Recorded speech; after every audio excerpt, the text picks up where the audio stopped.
A few years ago, I played a video game called The Lost Vikings. It's a puzzle platformer where the player must get 3 different Vikings to the end of the level using their unique abilities. Eric moves the fastest, is the only one that can jump, and can charge into breakable walls to destroy them. Baliog is the only one who can defeat enemies using either his sword or his bow, the latter of which can also be used to hit switches out of reach. Olaf can use his shield to protect against enemies and raise it upward for Eric to use as a platform, or for Olaf to use as a parachute by slowing his descent. I'm the kind of person who likes to challenge my ingenuity. Perhaps that's why I am drawn to mathematics. Anyway, after beating The Lost Vikings and its sequel, I wanted to play another game like it.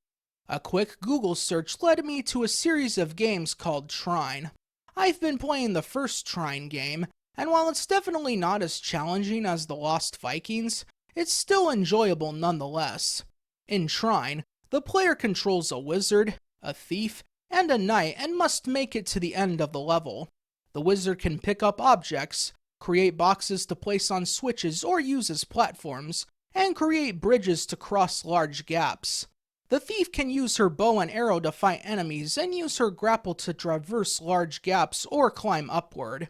The knight can use his sword to fight enemies and his shield to defend against attacks and projectiles. One key difference between The Lost Vikings and Trine is how switching between characters is handled. In the former, each of the Vikings have their own position in the level, meaning the player has to get all 3 of them to the end individually. In the latter, at least in single-player mode, the wizard, thief, and knight all share a position within the level, so when the player switches between them, they will always be in the same position. This means that unlike The Lost Vikings, someone playing Trine only has to reach the end of the level once as opposed to 3 times. Some may consider that an improvement since it only requires beating the level once as opposed to 3 times, but I'd argue that it worked in The Lost Vikings because the Vikings will sometimes have paths unique to them that only they can traverse. I've managed to get every Trine game in my Steam library save for Trine 3 because it got mixed reviews.